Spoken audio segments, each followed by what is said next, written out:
আমার করার কথা নয়। আপনাদের সকলের বুকে তো কালো ব্যাজ নেই। Charity begins at home. আপনার কমিউনিটি, সাংবাদিক কমিউনিটি যদি আপনারা একমত হয়ে নামতে না পারেন, আপনি কার দিকে আঙুল দেখাচ্ছেন? আমি যে পারফরমেন্স করছি লাস্ট 18-20 ঘন্টা, সেই পারফরমেন্সের 10% কি আপনার প্রেস ক্লাব করেছে মধ্যরাত্রে একটা সাদামাটা প্রেস কনফারেন্স, প্রেস স্টেটমেন্ট দেওয়ার বাইরে?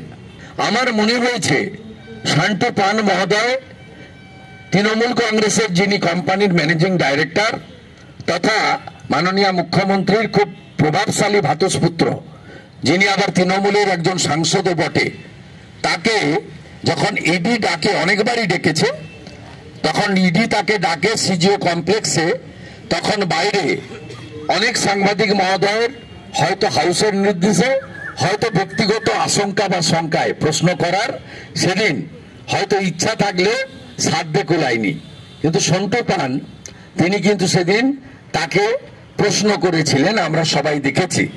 হয়তো এই কারণে পশ্চিমবাংলার প্রিন্সকে প্রশ্ন করার জন্য একটা তাকে প্রতিহিংসার বশবর্তী হয়ে শাসকের ক্ষমতা, দম্ভ, অহংকারের বহিঃপ্রকাশ ঘটিয়ে টেনে হিঁচড়ে তুলে নিয়ে যাওয়া হয়েছে।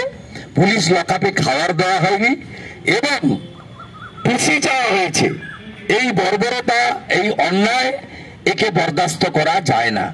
আমি আপনাদের মাধ্যমে পশ্চিমবাংলার সাংবাদিক কুলকে শুধু নয়, সমস্ত রাজনৈতিক দল এবং মেরুদণ্ড শক্ত রাখা প্রতিবাদীদের বলবো, এই সাংবাদিককে যে কায়দায় গ্রেপ্তার এবং পুলিশ রিমান্ডে নেওয়া হয়েছে, এর বিরুদ্ধে প্রতিবাদে গর্জে উঠুন এবং আমাদের রাজ্যের বিশিষ্ট আইনজীবীরা তারা জোট বেঁধে কিভাবে আইনি পরামর্শ দিয়ে এই মিথ্যা মামলা খারিজ করা যায়, অথবা এই মামলাকে নিরপেক্ষ তদন্ত স্বার্থে সিবিআইকে ট্রান্সফার করিয়ে সন্তুকে জামিনে মুক্তি দেওয়া যায়, তার উদ্যোগ গ্রহণ করুন। এই আবেদন আপনাদের মধ্য থেকে মাধ্যমে আমি আজকে রাখতে চাই। ওটা নিয়ে তৃণমূল বারবার প্রেসমিট করছে, এই খলিস্তানি শব্দ আপনাদের বিভিন্ন জায়গায় বিক্ষোভ দেখাচ্ছে, আসানসোলে, এখানে বিজেপি দপ্তরে, এইটা নিয়ে কি বলবেন? আসানসোলে বিক্ষোভ টিক্ষোভ আমি জানি না, আর এখানে মুরলীধর সেনে যে 20টা লোক বসে আছে, এরা সব তৃণমূল করে। এরা প্রয়োজনে নিজেদের কমিউনিটিকে ব্যবহার করছে। আমি প্রথম কথা বলি, তৃণমূল কংগ্রেসের কোনো নেতা, দায়িত্বশীল লোক, মানুষ কোনো কমিউনিটিকে হার্ট করার কথা বলেন না, ভবিষ্যতেও বলবেন না। আর দ্বিতীয়ত কথা হচ্ছে, ওই পুলিশ অফিসার নিজে সেলফ ডিক্লেয়ার করছে যে আমাকে এই কথা বলা হয়েছে। আমার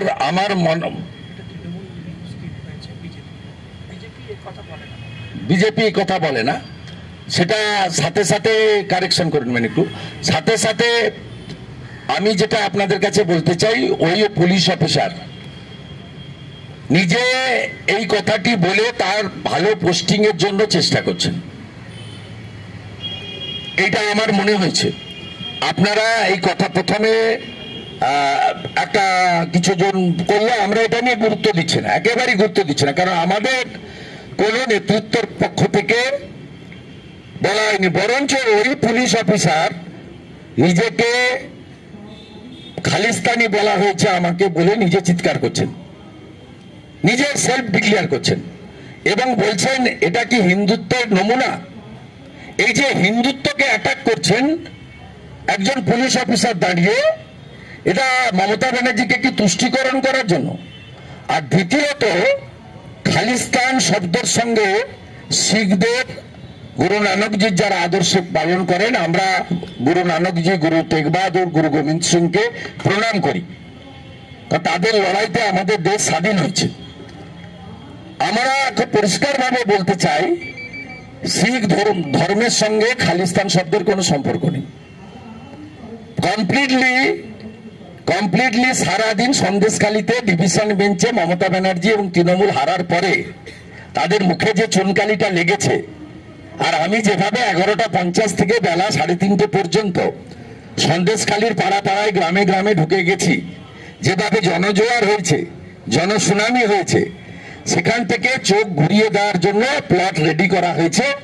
এর সঙ্গে বাস্তবতার কোনো সম্পর্ক নেই। ভারতীয় জনতা পার্টি এই ধরনের কোনো শব্দ প্রয়োগ করে না, প্রয়োজন হয় না। বরঞ্চ ওই পুলিশ অফিসার এটা হিন্দুত্বের নমুনা বলে হিন্দু সমাজকে আক্রমণ করেছে বলে আমার মনে হয়েছে পরবর্তীকালে ভিডিওটা দেখে। সাথে সাথে আমি যে তৃণমূলের নেতা নেত্রী মমতা ব্যানার্জি টুইট করেছেন, ওনার টুইট এক্স হ্যান্ডেল উনি নিজে করেন না অন্য কেউ করেন আমি জানি না, আমি মমতা বন্দ্যোপাধ্যায়কে বলবো গতকাল আপনার মাননীয় কাউন্সিলর অনন্যা ব্যানার্জি না কি নাম, তিনি কাকি কাণ্ড করেছেন কলকাতা কর্পোরেশনে, খ্রিস্ট ধর্ম যারা মানেন তাদেরকে কিভাবে অ্যাটাক করেছেন। মমতা ব্যানার্জি আপনি চুপ কেন? অনন্যা ব্যানার্জিকে নিয়ে আপনি বেরোকো ব্রায়েন, তার মুখটা সেলাই হয়ে গেছে কেন? আমি এই প্রশ্নের উত্তরটা জানতে চাই। আইএসএফ এর যে কর্মী সমর্থক খুন হয়েছিল তাদের বাড়িতেও গেছেন, তৃণমূলের যে কর্মী সমর্থক খুন হয়েছে তার বাড়িতেও গেছেন। সংবিধান এবং চোপড়ার ঘটনা একটি দুর্ঘটনা, এর সঙ্গে বিএসএফ এর সরাসরি কোনো সম্পর্ক নেই। এজেন্সির সম্পর্ক আছে, শরীফুল মল্লিক নাকি একজন এজেন্সির নাম, তিনি গ্রেফতার হয়েছেন, তাকে রাজ্য পুলিশ গ্রেফতার করেছে, বিএসএফ কমপ্লেন করেছে এবং সাথে সাথে আমরা দাবি করেছি বিএসএফ কে বা কেন্দ্রীয় সংস্থাগুলিকে এই এজেন্সিকে ব্ল্যাকলিস্টেড করার জন্য। রাজ্যপাল যেটা করেছেন ঠিক করেছেন, তার মানবিকতায় গেছেন, রাজধর্ম পালন করেছেন, যেটা তৃণমূল কংগ্রেস কোনোদিন পালন করে না। মমতা বন্দ্যোপাধ্যায় রামপুরহাটের বকটুইতে ঘটনা ঘটার 3 দিন পরে পৌঁছান, আমরা পরের দিন পৌঁছাই। মমতা বন্দ্যোপাধ্যায় দিল্লিতে পাঞ্জাবে কোথায় কোথায় যাওয়ার পরিকল্পনা করতে পারেন, সিউড়িতে গিয়ে তিনি সন্দেশখালীর মা বোনেদের বহিরাগত বলতে পারেন, আরএসএস কে আক্রমণ করতে পারেন, বিজেপিকে আক্রমণ করতে পারেন, সন্দেশখালীর মা বোনেদেরকে আক্রমণ করতে পারেন, কিন্তু তিনি সন্দেশখালীতে যাওয়ার সময় পান না। তার একাধিক ঘটনা আমরা দেখেছি। হাঁসখালীর ক্ষেত্রে আমাদের ওই শিশু কিশোরী কন্যাটিকে তিনি কিভাবে আক্রমণ করেছিলেন, ওই ভাষা আমি মুখে বলতে চাই না, অনেক মাতৃমণ্ডলী দিদি বোনরা এখানে আছেন। পরবর্তীকালে কামদুনির ঘটনা, তার আগে পার্ক স্ট্রিটের ঘটনা, কামদুনিতে আমরা গিয়ে অবাক হয়েছি। টুম্পা মৌসুমী বা যিনি ধর্ষিতা হয়ে খুন হয়েছেন তার বাড়িতে প্রোটেকশন দেওয়া হয়নি, যিনি ফাঁসি দণ্ডাদেশপ্রাপ্ত ছিলেন পরবর্তীকালে কলকাতা হাইকোর্ট থেকে খালাস পেয়েছেন, তার বাড়ির সামনে মমতা বন্দ্যোপাধ্যায় পুলিশ প্রোটেকশন দিয়েছে। সবকিছুই এই রাজ্যে হয় রাজনীতিকরণের জন্য। রাজ্যপাল যেটা করেছেন বা করছেন, তিনি কিন্তু তার যে সাংবিধানিক কর্তা হিসেবে যে কর্তব্য সেটা তিনি পালন করছেন, যে কর্তব্য রাজ্যের মুখ্যমন্ত্রী প্রশাসনিক কর্তা পালন করেন না।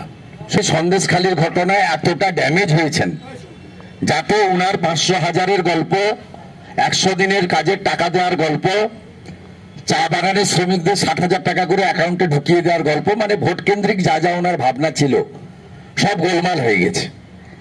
এবং যেভাবে লাগাতার আপনারা বাধ্য হয়েছেন বা আপনারা করেছেন, আমি থ্যাঙ্কস টু দি মিডিয়া, কারণ আমরা ঢুকতে পারিনি।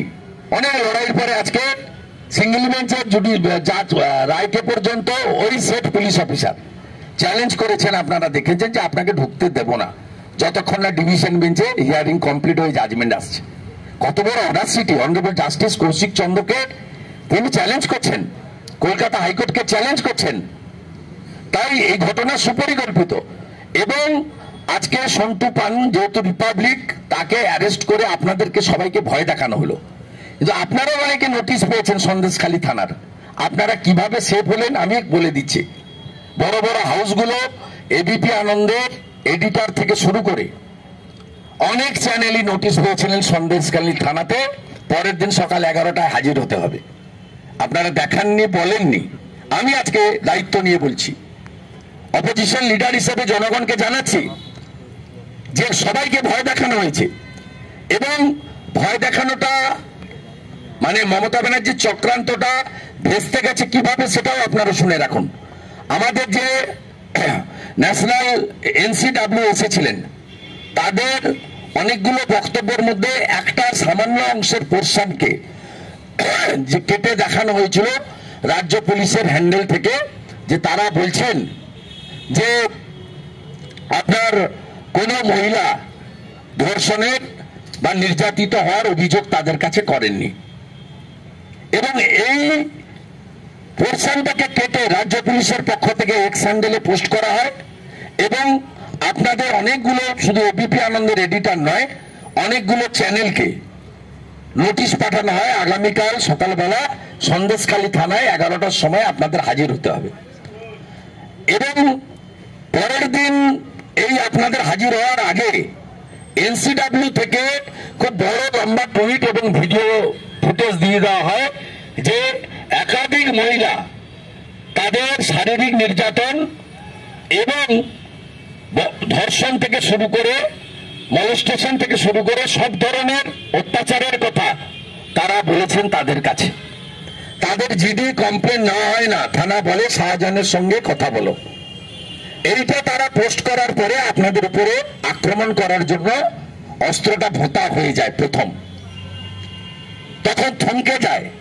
তারপরে গতকাল ওখান থেকে একজন সম্মানীয় মহিলাকে তৃণমূল কংগ্রেসের সাহায্যে, আমি মনে করি পুলিশের ম্যানুফ্যাকচার করা আর্টিফিশিয়াল ফলস ফেব্রিকেটেড ম্যালাফাইড ইন্টেনশনের এফআইআর লজ করে রিপাবলিকের পার্টিকুলার 20 সাংবাদিককে অ্যারেস্ট করা হয়। তার কারণ সন্টু পান আলালের দুলাল কয়লা ভাইপোকে সিজিও কমপ্লেক্সের সামনে প্রশ্ন করার সাহস রেখেছিল।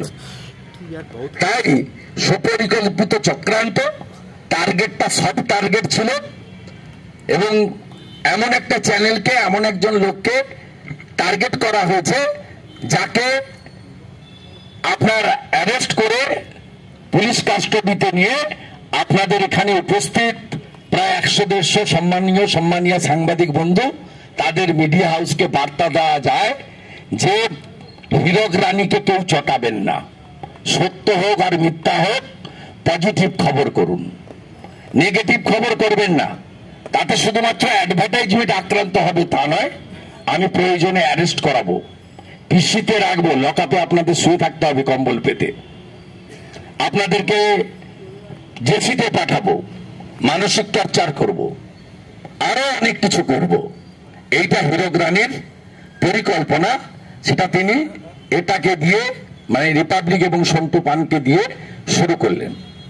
আমি কাল রাত্রে অ্যারেস্ট হওয়ার আগে সন্টু পানকে ভিডিও কল করেছি, অডিও কল করেছি। আমি কি করতে পারি বলুন? আমি কলকাতায় ছিলাম, আমি সন্দেশখালীতে ওই রাত্রে ওই ধামাখালি পেরিয়ে কি করে ওখানে পৌঁছাবো? আমার যা করণীয় আমি করেছি, আপনি ফলো মি। আমি কালকে রাত্রে যে চ্যানেলের সাংবাদিক হচ্ছে তাদের 15 মিনিট ফোন ইন দিয়েছি। আমি সচরাচর ফোন ইন দিই না, আমার হ্যাবিটে নেই, খুব কম দিই।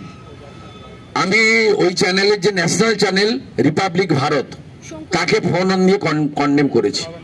আমার সোশ্যাল মিডিয়া হ্যান্ডেল থেকে আমি এক্স হ্যান্ডেলে প্রতিবাদপত্র দিয়েছি।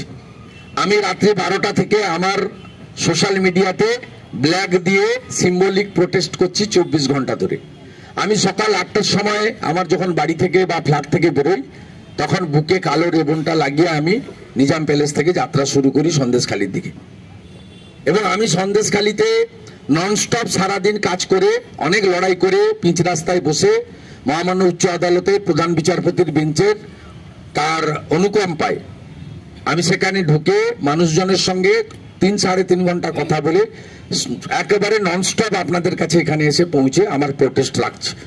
আগামী দিনেও আমি সন্টু পানের বাড়িতে যাওয়া, রিপাবলিক টিভিতে গিয়ে তাদের প্রতি সলিডারিটি জানানো, ডেমোক্রেটিক ওয়েতে একজন লিডার অব অপোজিশন হিসেবে দেবমাল্য বাগচির জন্য যা করেছিলাম, যেটা ওর নিজের হাউস করেনি, এক্ষেত্রে তো তার নিজের হাউস করছে। আমার তখন এক্স এর নাম টুইট ছিল, আমার টুইটকে ট্যাগ করে তারপরে দেবমাল্যর হাউস প্রতিবাদ শুরু করে, তাও খুব ছোট ছোট করে, অনেক কষ্টে। এই কাজটা যাদের করা উচিত তারা তাদের, আমার যে লিমিটেশনের মধ্যে, আমি সরকার নই, আমি পুলিশ কন্ট্রোল করি না, আমি লয়ার নই যে হাইকোর্টে গিয়ে ওর জন্য এক্ষুনি বা লোয়ার কোর্টে গিয়ে বেল মুভ করব। আমি আমার যে করণীয় কাজগুলো আছে লিডার অব অপোজিশন হিসেবে, আমি সেটা সিনসিয়ারলি করছি, ডেমোক্রেটিক যে সেটআপ আছে সিস্টেমের মধ্যে দাঁড়িয়ে, হুলিগানিজম না করে।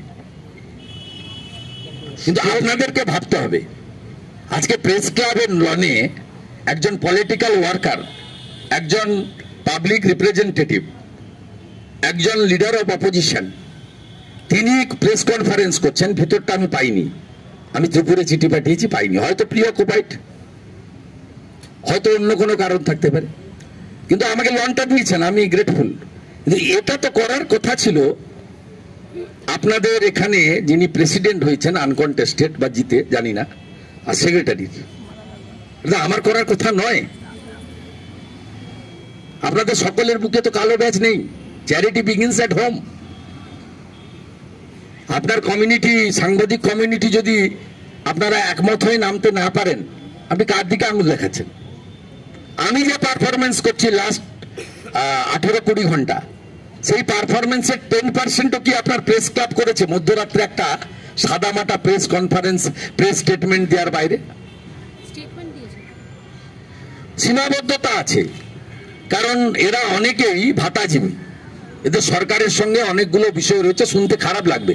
প্রেস ক্লাবের লনে দাঁড়িয়ে বলেছি, প্রেস ক্লাবের সেক্রেটারি, তার পলিটিক্যাল আইডেন্টিফিকেশন রয়েছে, তিনি যৌথ ফ্যামিলিতে থাকেন, ওনার ভাই শান্তিপুর পুরসভা তৃণমূলের ভাইস চেয়ারম্যান, তিনি পারবেন না মমতা ব্যানার্জি বা তার সরকারের বিরুদ্ধে যেতে পারবেন না, এটা একেবারে ট্রু ফ্যাক্ট। বাকি আপনারা যারা আছেন মেরু শিরদাঁড়াটা এখনো আলমারিতে রেখে আসেননি, তাদের কাছে আমি আশা করব আরো বেশি অ্যাগ্রেসিভ ওয়েতে আপনারা করবেন। আজকে সন্তুর সঙ্গে যা হয়েছে, কালকে মৃণাল বাবুর সঙ্গে এটা হবে। পশ্চিম বাংলায় কি রাষ্ট্রপতি শাসন জারি হবে? এর থেকে পরিত্রাণের উপায় কি?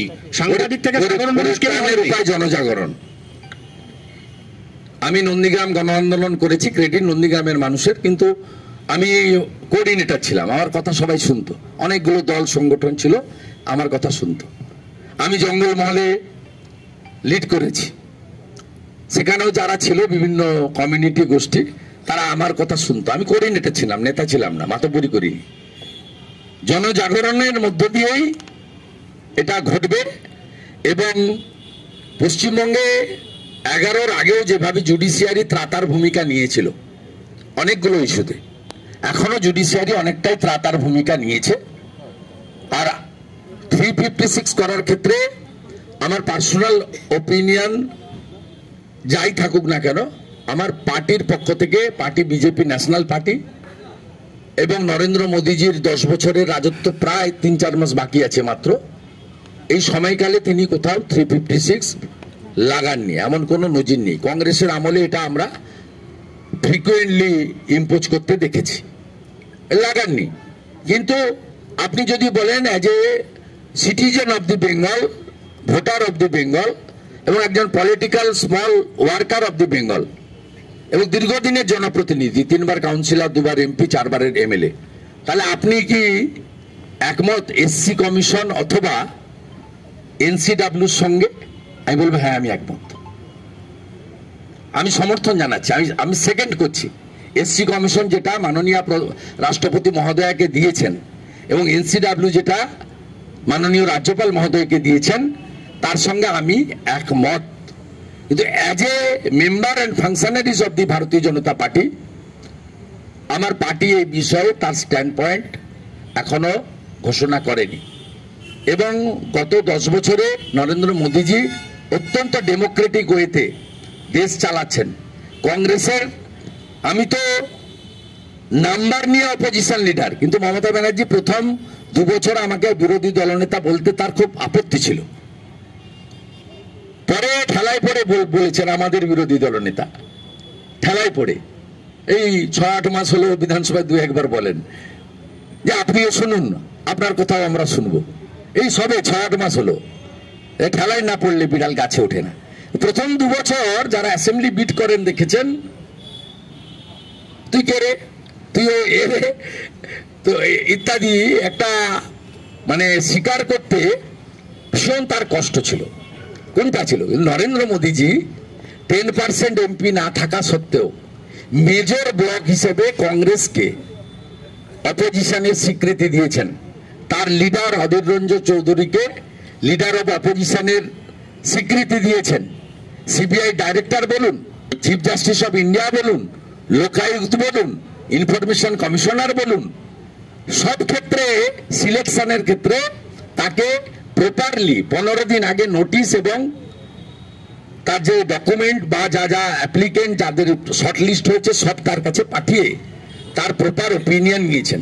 এবং শুধু তাই নয়, leader of the major block হিসেবে পাবলিক অ্যাকাউন্টস কমিটির চেয়ারম্যান দিয়েছেন অধীর চৌধুরীকে, যেটা পশ্চিমবঙ্গের ক্ষেত্রে ভারতীয় জনতা পার্টি তাদের doctor Ashok Lahiri national economist, তার নাম দেওয়া সত্ত্বেও রিজেক্ট হয়েছে। এবং আমরা ফিনান্স কমিটিতে আমরা 6টা পাই, ওরা 14টা পায়। আমাদের যে 6 জনের মধ্যে কাউকে না করে ওদের 14 জনের মধ্যে একজনকে রিজাইন করে প্রথমে মুকুল রায়কে, পরবর্তীকালে কৃষ্ণ কল্যাণীকে করে অপোজিশনকে তিনি স্বীকৃতি দেননি।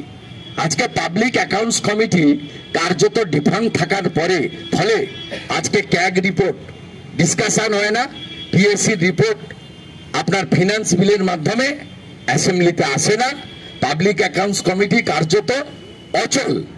এই হচ্ছে difference in between Narendra Modi and hypocrite Mamata Banerjee. শুভেন্দুদা একটা প্রশ্ন।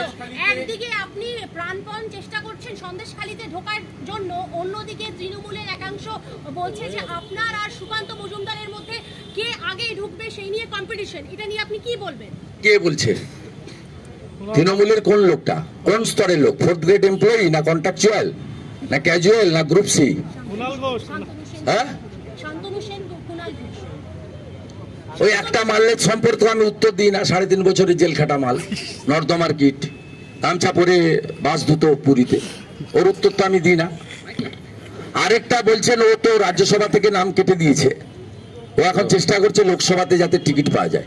ওকে তো এখানে আপনার ওই বেলগাছিয়া কাশীপুরে সবাই বলে স্কোয়ার ফুট সেল।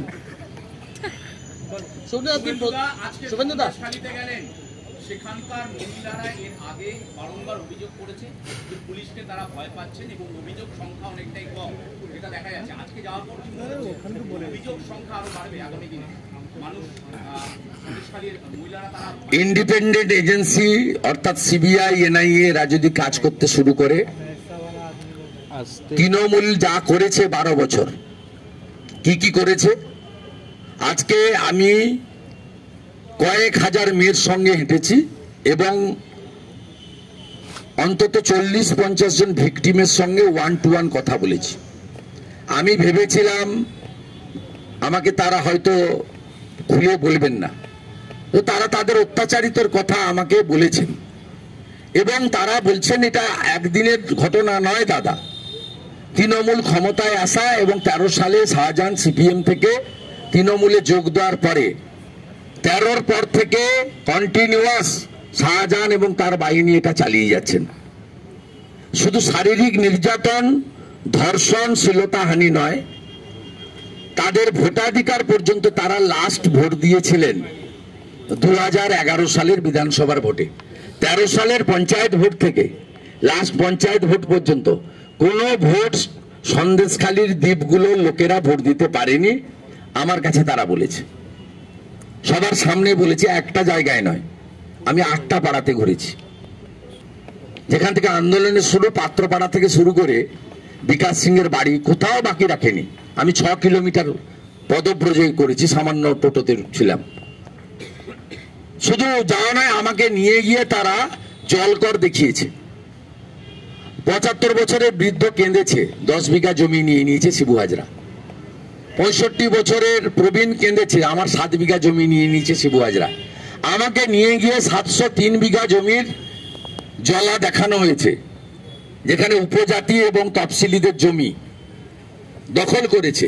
চোখে না দেখলে, এলাকায় না গেলে বোঝা যেত না যে তৃণমূল নামক বস্তুটা কি।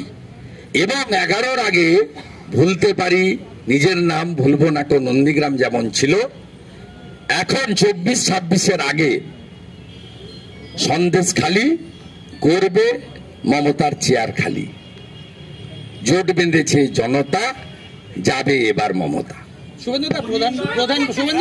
আমি আর দিতে পারবো না ভাই, সরি ব্রাদার, দাদা, elder brother, younger brother, sister, sorry আমার আরেকটা কাজ আছে সল্লেক।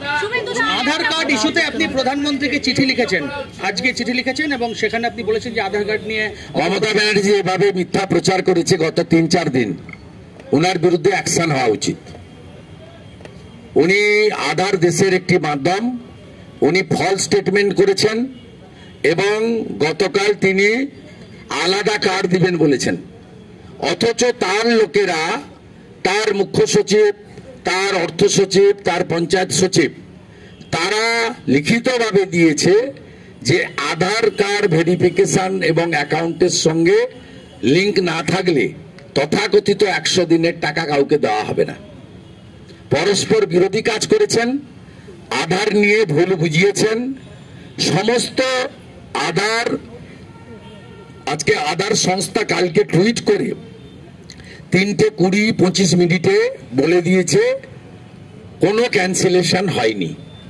তারপরে 3:30 থেকে 4টে পর্যন্ত মিথ্যে কথা দেশ এবং দেশের সরকার সম্পর্কে বলেছেন এবং একটা কমিউনিটিকে হিট করে, বিশেষ করে তফসিলি জাতিদেরকে উল্লেখ করে তিনি যে কার্ডটা খেলেছেন, এই বিষয়ে মাননীয় প্রধানমন্ত্রীকে বলেছি যে মমতা ব্যানার্জির বিরুদ্ধে অ্যাকশন নেওয়া উচিত।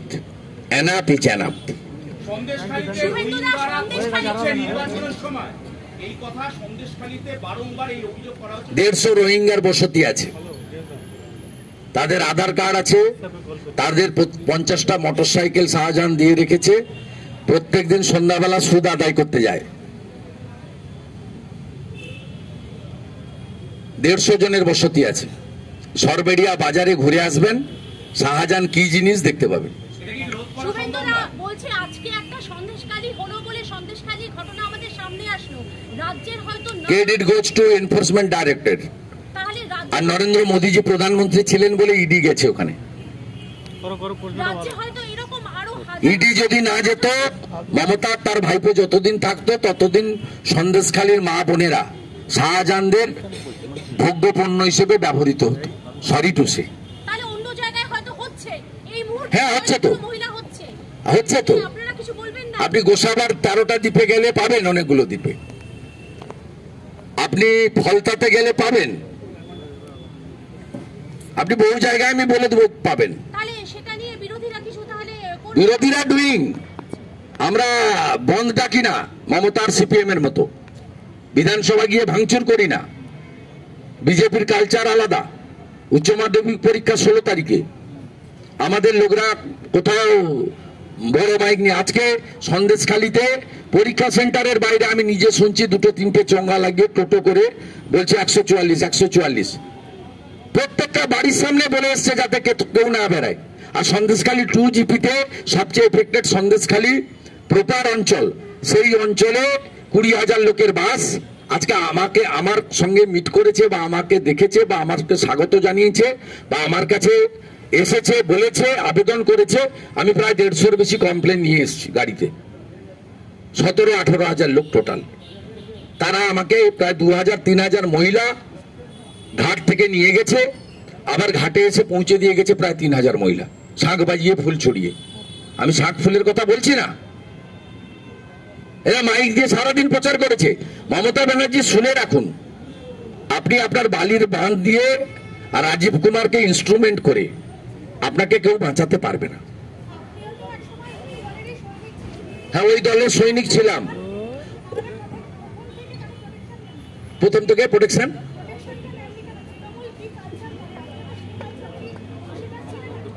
না, ওই কালচারের আমি অংশীদার ছিলাম না। আমি ভাইপো কালচারের অংশীদার নই। আপনি কোন চ্যানেল আমি জানি না, সম্মান রেখে বলছি, ভাইপো কালচারের সঙ্গে কোনোদিন ছিলাম না। মমতা ব্যানার্জি তিনি এই তার পচনটা 2016 পর থেকে ধরেছে, আমিও ডিস্টেন্স মেনটেন করেছি এবং আমি কখনোই চাইনি যে সিপিএম ক্ষমতায় চলে আসুক। সিপিএম এর অত্যাচার আমি দেখেছি। আমি জ্যোতিবাবুকে রেসপেক্ট করি, প্রমোদ দাশগুপ্তকে প্রণাম করি, বিনয় চৌধুরীকে রেসপেক্ট করি, আমি গীতা মুখার্জি, নারায়ণ চৌবেদেরকে প্রণাম জানাই, সুকুমার সেনগুপ্তকে শ্রদ্ধা করি। সিপিএমটা যখন পরে পরে লক্ষণ শেঠ, হান্নান মোল্লা, মজিদ মাস্টার, ডাব্লিউ আনসারিদের কাছে চলে যায়, সেদিন থেকে সিপিএম এর পচন শুরু হয়। যেদিন মমতা ব্যানার্জির বিকল্প শক্তি হিসেবে বিজেপির উত্থান হয় সেদিন আমি বিজেপির সঙ্গে যাই, কারণ মমতা বন্দ্যোপাধ্যায়কে সেই সময় দুর্বল করলে সিপিএম শক্তিশালী হতো। আমি কখনোই চাইনি সিপিএম শক্তিশালী হোক, কারণ আমি নন্দীগ্রামের বুকে দাঁড়িয়ে সিপিএম এর অত্যাচারগুলো চোখের সামনে দেখেছি। আপনাকে আমি ক্লিয়ার করলাম, আর ভাইপোর রাজনীতিতে আমি নেই। ভাইপো 14 সালে 11 সালে এখানে আসে, আমার হাত থেকে মাইক কাড়ায়। 14 সালে তাকে এমপি করা হয়, 16 থেকে হাত পাকায়। যত জেলের ভিতরে আছে শান্তনু, কুন্তল, সবগুলো, কালীঘাটের কাকু, অয়নশীল, সব লাল চুল কানে দুল, তার নাম যুবা তৃণমূল। আমাকে ওসব বলতে পারবেন না। থ্যাংক ইউ, ধন্যবাদ সবাইকে।